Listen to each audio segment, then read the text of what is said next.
Nu štai, vėl sugrįžimas į antrą dalį. Ir tu gali galvoti, kaip nori, strateguoti, planuoti, žinoti, kaip turi būti. Vyksta procesai taip, kaip turi būti. Ir kaip tu priimi, kaip tu jautiesi, ar tavo vidinis turinys yra suplaktas ir nebeskaidrus, ir tu nebematai per pyktį, per neapykantą, per kažkokią nemeilę žmogui, nemeilę viskai ir erdvei, ir aplinkai, kad čia vėl kažkas sutrūkdė, bet aš sakau, man dar reikia gerai pasistengti. Va, irgi su senjoru pakalbėjom, šiek tiek pasikeitėm garsais, žodžiais, kad man reikėtų surasti tokią vietą, tokį laiką, kad su kažkuo nepakalbėti, kažkas neprieitų. Tiesiog, kai tu nebežaidi to žaidimo, tobulumo, kažkokio estetikos, kad taip turi, va čia eina video, kad kaip čia pateiksiu, kaip čia sustabdysiu, koks čia garsas, kaip čia lapelis, kaip čia intonacija, kai tu nusėmus tas kaukės, kaip nėra to įtikimo, tu tik esi ir tu matai kitame save, tu per kitą žmogų susipažinti su savo reakcijom, tu žiūri, ar tas vanduo, ar tas turinys, ar tos emocijos, jos liko ramios ir skaidrios, ar jos susidrumste ir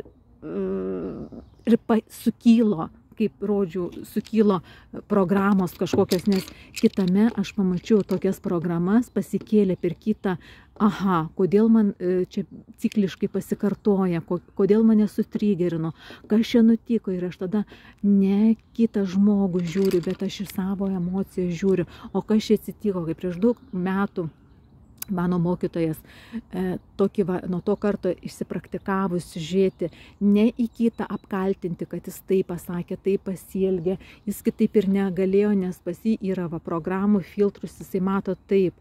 Tačiau ką aš su tuo darau, ir nesvarbu, tas žmogus išėjo, arba jis lieka, arba kontakto metu, pokalbio metu, ir jeigu aš žiūriu, stebiu dėmesio savo, ar sukylo kažkokia, jeigu sukylo energija, kodėl jinai sukylo. Ir, kaip sakau, jeigu tu jau žiūri kiaurai, nebe kaip į žmogų, kaip į objektą, kaip į apribojimą, bet su leidimu, kad tas žmogus yra vien dėl tavęs, kad tu labiau su savimi susipažinti. Jeigu tu matai tyrumą, esmę kiaurai jo, nėra jokio skirtumo, kad tu būsi pažeidžiamas. Gali būti, ar nepaskambins, ar išeis, ar kaip sako, žmogiška ta iš tos plotmės, kad ar dings, ar kažką numes, kažkokį nuosprendį, repliką, diagnozę, ta prasme, kad man daug ką pasako, jau daug ką, ką pasako, jeigu tu sakykim, kaip sako, tu manęs visiškai nepažįsti, o man ir nereikia pažinti. Jeigu į žmogų žiūrima kaip į naujai, be jokio filtro, be jokio kaip turi būti, be jokio kaip žinojimo, kad tada per tiek, tik tokiom aplinkybėm, kada tu žiūri kaip naujai, koks jisai šiame momente, ir susipažįsti, ką tu matai tuo metu, tai čia be šansų numatyti, pažinti, nes tu tik tai per kitą žmogų, tik pažindinės su savimi pačiu. Ir jeigu žmogus išėjo, ar tai nebepaskambino, arba kažkokia buvo atėjęs tik tai tam trumpam laiko tarpui, kaip ir oro uoste, tu gali kalbėti su kažkuo, ne per tą laiką, kiek tu lauki, ar ten valandą, ar ten 3, ar ten pusę valandos, ar eilėj stovėdamas. Tačiau visada kiekvienas paskui išsiskirsto į savas kryptis, į savus lėktuvus, ir tu neturi tam žmogui jokios pretenzijos. Buvo gražus pokalbis, o čia tik tai įvyksta tas pastovus nepasitenkinimas, nes turi atitikti kažkokias taisyklės, yra kažkokios programos, yra apribojimai, yra nuoskaudos, jeigu tas žmogus kažkiek tai laiko buvo vienoje ar kitoje situacijoje, yra kažkoks nusavinimas, yra privaloma, ir jokios laisvės apie kažkokią besąlyginę meilę tarp toj pozicijai, tarp šių objektų, jinai iš principo nėra įmanoma, nes pastovi pretenzija, pastovi kontrolė, pastovius taisyklės, pastovios sąlygų atitikimai, vienas į kitą priekaištai. Todėl jinai tam tikrą laiką kažkiek gali būti iki to laiko, kol nesudūžta lūkesčiai, nes jeigu matyti tik aš matau tave tokį, va, kaip iš vieno polio, ir jeigu kažkokiose aplinkybėse tu pasielgsi ne taip, automatiškai eina nusivylimas, vėl pretenzija. Jeigu žiūrint iš čia, visada žmonės susikalbės, jie visada leis vieni kitiems būti tokie, kokie būnasi, veiksmas, kokia išraiška matosi, toks bus priėmimas. Iš čianai visada bus idėjų sakirtos ir visada bus kažkokie matavimaisi iš praeities situacijų, nežiūrint, kas vyksta šiuo momentu, nežiūrint, koks tas žmogus šiandien dabar, be kažkokio lūkesčio, be koks jis buvo vakar, ir tada koks skirtumas, tas žmogus išėjo, numetė nuosprendį, tokį, sakykime, diagnozę, kad taip neįmanoma, kad taip per atvirą, kad taip per, kaip tu mane, o man realiai, kur reikia pažinimo, kai nuvažiuojate kažkokią nematytą šalį, ar jūs neleidžiat savo džiaugtis, mėgautis, rodyti jausmą, kaip pažinti kaip vaikui, tai čia lygiai taip pat. Tas pats žmogus, jisai pats savęs nemato savo programų, tu jau matai, kad kiaurai, kai žiūri kiaurai, tai kai tu jau esi susilietęs su šaltiniu, tu matai, kad kalba programos, kalba kodai, kalba, sakykime, net ne pats žmogus, eina algoritmai ir yra pastovi projekcija į tą žmogų, ne toks, koks tu gali būti, įvairias sluoksnis, įvairia pusis ir visoks kiekvienam momente kitoks, bet yra jau žiūrėjimas to žmogaus per filtrą ir tu, ta prasme, ką tu bedarytum, tave matiks tik tai tokį, kokį nori matys. Tas žmogus pragyvens ir pažins tave tokį, kokiu leidžia matyti, savo kokį leidžia tave matyti, ne plačiau, nes pažinti žmogų iš tos apribotos vatos dėžutės, nes jeigu tu kitą žmogų žiūri iš dėžutės, tu ir matysi dėžutės rėmose kitą, tu nematysi, kas yra plačiau, kas už to žmogaus eina. Jeigu tu žiūrėsi kiaurai tą žmogų, tau bus įdomu kiekvieną akimirką, tau bus įdomu kiekvienas laikas praleistas kartu ir tiek laiko, koks jis bus tokios kokybės, jisai tik tai iš sąmoningumo, iš to begalinės meilės šaltinio priėmimo, jis tiesiog per tą žmogų pamatys, koks jisai dar gali būti.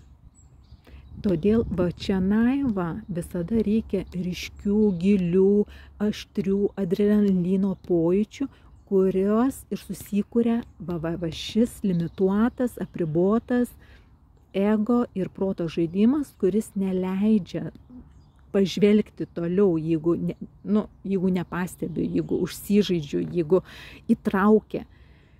Nes čia nuobodu.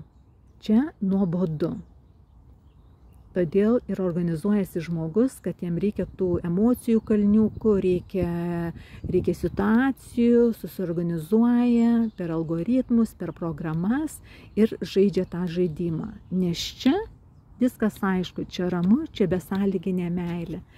Todėl, kai tas nuobodumas, toksai irgi dar per tokį pavyzdį, kad irgi gali būti štai spalvos įvairios ir gali būti toksai dėliojant, irgi toks suvokimas atėjo, kad būna, sakykime, čia labai nedidelis plotas, bet pavyzdžiui būna tokias dėliojasi viena spalva ar ne, ir gali protas sužaisti, kad kaip nuobodu, vienos spalvos, sakykime, pasiemu, dėlioju, kažkaip norisi įvairovės, kaip ir santykiuose, norisi įvairovės, norisi naujovių, nes ta rutina per daug užstrigina, per daug atsibodo vienas kitam, per daug taip pat, per daug per nuobodu, nirzgėjimas, viskas.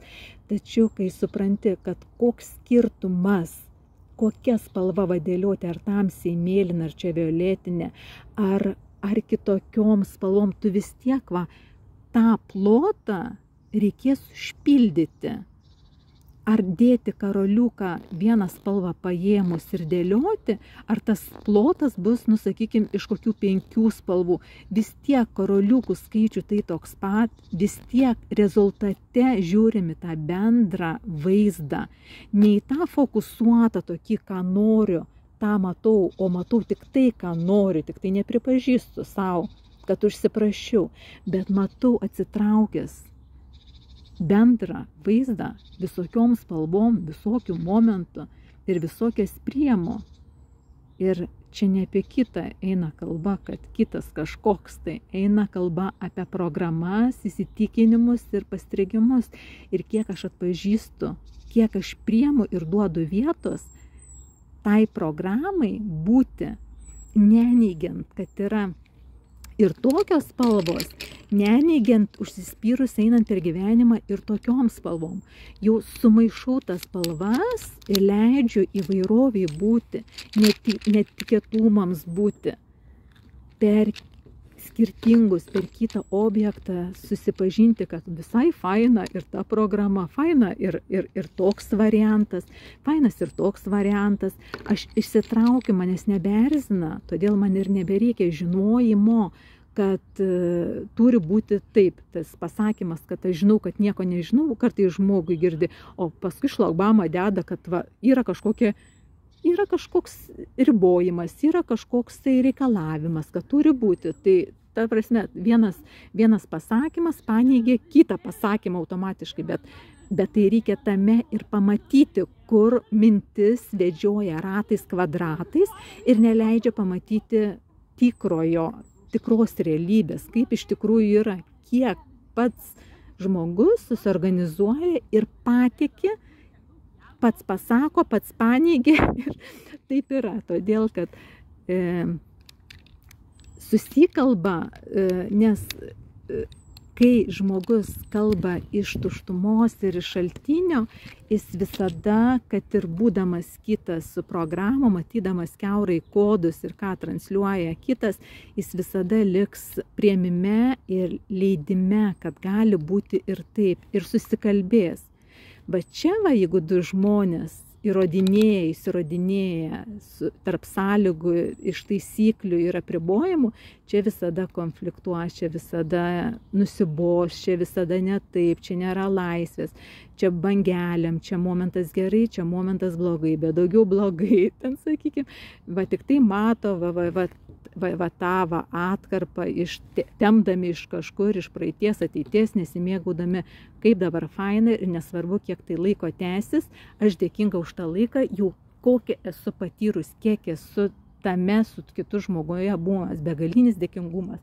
Jeigu oro uoste yra nuostabus pokalbis, jeigu jūrmalai ant suoliuko sėdint su senjoru kalbant, yra nuostabus pokalbis, dabar įraše atėjo žmogus, buvo kontaktas, irgi mainai, buvo nuostabus pokalbis ir nesvarbu, kiek trunka, kiek užtrunka, yra begalinis dėkingumas, begalinis, nes tu matai taip tobulai detalėmis ir iki smulkmenų, kad yra taip ir ne kitaip.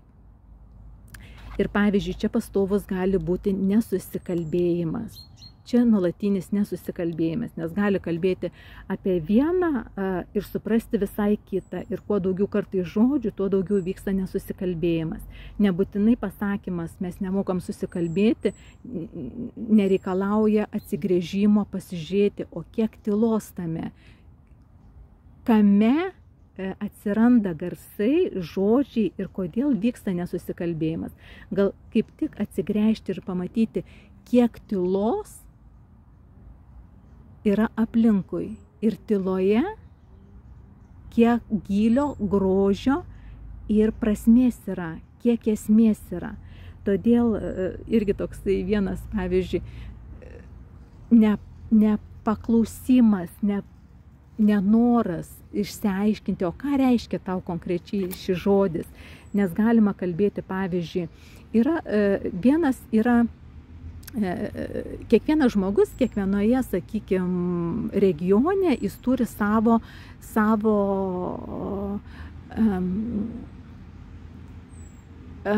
tokį apibūdinimą vieno patiekalo ir jeigu tu man, pavyzdžiui, aš netgi išsirašiau tuos žodžius ir jeigu man pasakytų, 12 tų žodžių paprašytų, sakykime, paduoti patiekalą, aš net nežinočiau, apie ką kalba. Tai įsivaizduokit, tai lygiai taip pat kalbasi programos, kalbasi įsitikinimai ir jeigu tu augęs vienoje aplinkoje, suformavęs tam tikras požiūris, tau tas žodis nieko nereiškia, arba kaip tik tas žodis užtrigerina ir prasideda ir emocijos kyla ir prasižaidžia visas pasaulis, susidėlioja visi personažai ir situacijos ir gaunasi visas filmas. Todėl kaip mokytojas prieš daug metų sako, Rasa, tu pavyzdžiui dabar darbo vietoje ateina žmogus ir jisai įvairiai elgėsi, jisai neadekvačiai elgėsi, jis tavęs kažko klausia pakeltų balsu, jisai tyli, jisai kažkaip apie tave asmeniškai kažkokia laido strėlės ir žodžiais, viskas vyksta toksai plaikstimasis prieš tave, o tu stovi tiesiog ir žiūri. Stovi, žiūri ir nieko neapibūtini, nieko neįvardini, nieko atgal nesakai, neatsakai. Kiek tu galvoji laiko, sako, jisai taip tą spektaklį rodys? Nusispjaus, numos ranką geriausiu atveju ir išeis. Nes reakcijos jokios, lygiai taip pat kaip ir su mintim. Ateina mintis, išeina. Jeigu jie neduodi dėmesio, neatgaivini jos, nepradedi dėlioti, jinai nesipučia, jinai tiesiog eina ne prie ko, jinai nei gera, nei bloga, neutrali. Jinai ėjo ir praėjo. Tai ir su tai žodžiais, pavyzdžiui, jeigu pasakytum, išgirstumą mutinys, čia nežinau kaip kirčiuojasi, mutinys, biguzas, mekeris, čiupka, vienos mergaitės močiutė vadindavo gaidelis, kopelis, čiupnikas, džiupka, gaidžio sriuba, garmutė, mucinis, ubagienė, duoninė, duonzupė. Ar jūs įsivaizduojat, kiekvienas patiekalas turi pavadinimų. Tai čia suprasti ir kad neįsipliekstų konfliktas be paaiškinimo, čia nežinau, ar įmanoma. Pas mus, pavyzdžiui, vadindavo kaplūnas, kitur kuplonas dar. Tai tokia laužyta duona su šaltu vandeniu ir pasaldinta cukrumi. Tiesiog būdavo, atsimenu, kaip mano vasaros būdavo praleistos kaime, tai į bitoną močiutė padarydavo ir neždavo, sakykime, į laukus, kas šieną grėbė, kas karves ganydavo, nes irgi teko tokia buvo patirtis. Ir tiesiog įsivaizduojat, kiek įvairių pavadinimų skirtingose kraštuose, skirtingose tarmėse žmonės tą patį patiekalą užvadinę. Ir kiekvienas gali tikinėti, kad tik toks pavadinimas, o ne kitoks. Tik tokiu pavadinimu yra teisinga arba neteisinga. Ir kad toks tik pavadinimas yra gražus, harmoningas, skambantis. Tai čia todėl žiūrėkit, iš kurios vėl pozicijos ryšys su kitu žmogumi. Su kitu, tai su savimi pačiu. Per kitą mes pažindinamės ir nuolat pasimatėme su savimi. Ar mes į kitą žmogų žiūrim iš viskas galima, viskas kaip yra, visoks yra. Ar mes žiūrim iš kažkokio filtro ir žinojimo, kaip turi būti, iš ankstinio nusistatymo, taisimo, apribojimo ir jų pastovi iš lūkesčio ir jau iš karto lūkestis, iš karto spastai. Ir aš linkiu jum, jeigu stebėti, jeigu kažkaip nesusiklostė santykis su kitu žmogumi, per kažkokias situacijas, niekada neapsikaltinkite. Žiūrėkite, kaip jūs išeinate iš situacijos. Ar išeinate iš situacijos, kad aš dabar atkeršysiu, įrodysiu, laikysiu tą nuoskaudą ir tokia tik didinsiu kaip balioną. Ar jūs išeinate iš situacijos, kad aš dėkingume už visą tą laiką, už pažintį ir aš išeinu ramybėje, gausoje, atsitraukiu, nes aš žinau, aš prisimenu, kas aš esu ir man patvirtinimo per kitą žmogų, savo vertės, savo buvimo, savo atvirumo, nuoširdumo ir taip raiškos savo, sakykime, tuo metu esamų žodžių, kurie tiesiog tekėjo per mane, aš tam nejaučiu jokios kaltės ir aš ramiai leidžiu tam būti, nežinau, kad viskas yra antiek laikina, kad ateina išeina ir dėkinga už tiek, kiek buvo, ilgiau ar mažiau, lygiai dėkinga taip, kaip susiklostė, nes taip, kaip susiklostė, taip ir turėjo būti geriausiai. Ir jeigu tuo metu atrodo, kad čia kažkas tai kažką paliko, įžeidė, nusisuko, praignoravo, tose pozicijose taip, toje pozicijoje neįmanoma nieko palikti, įžeisti, įskaudinti. Ir kai dažniausiai būna, tegul jis manęs atsiprašo, kaip mane įsiskaudino, automatiškai noras, kad tavęs atsiprašyti, automatiškai išsikelti save aukščiau, žinojime, kad turėjo būti kitaip, kad jis pasielgė ne taip, kaip aš norėjau, tai lūkestis. Lūkestis automatiškai spąstai. Todėl mėgaukitės akimirką, momentu, tokiu, kokiu yra. Nes jisai tobulai iki smulkmenų, detalių, tik dėl jūsų. Tik tai dėl jūsų. Ir kada atsigrėžiam, regis atgal už praėjusius kažkokius situacijas, negalėjo būti. Viskas tai, kas vyko, tai geriausiu, palankiausiu, harmoningiausiu, gausiausiu būdu vyko tam, kad būtume tame taške, koks yra dabar. Nėra nei vakar, nei rytoj, yra dabartinis momentas, iš kurio yra begalinė meilė. Ir nustokim žiūrėti į tą 3D ten plotmę išorę, nes išorė nuolat reikalaus ir norėsis išoriai pataisymo, patvirtinimo, užsitvirtinimo. Visos dimensijos, visos plotmės yra tik tai, kada esam čia. Ir viskas egzistuoja vienu metu. Vienu metu. Be noro taisyti, nes čia laisvė. Čia nuolat vidinis dėžutės formatas, tas nuolat nematomas priešas, kurį susikuriam ir sukam. Ir triukšmas, ir nuolatiniai, tai viena, tai kita, mentaliniai krūmai, iš kurių labai sunku pamatyti išėjimą. Pamatyti tai, kad jau viskas egzistuoja, kada neskirstom, kada matom plačiai, kada dėmesį išskleidžiam plačiai. Gražios dienos.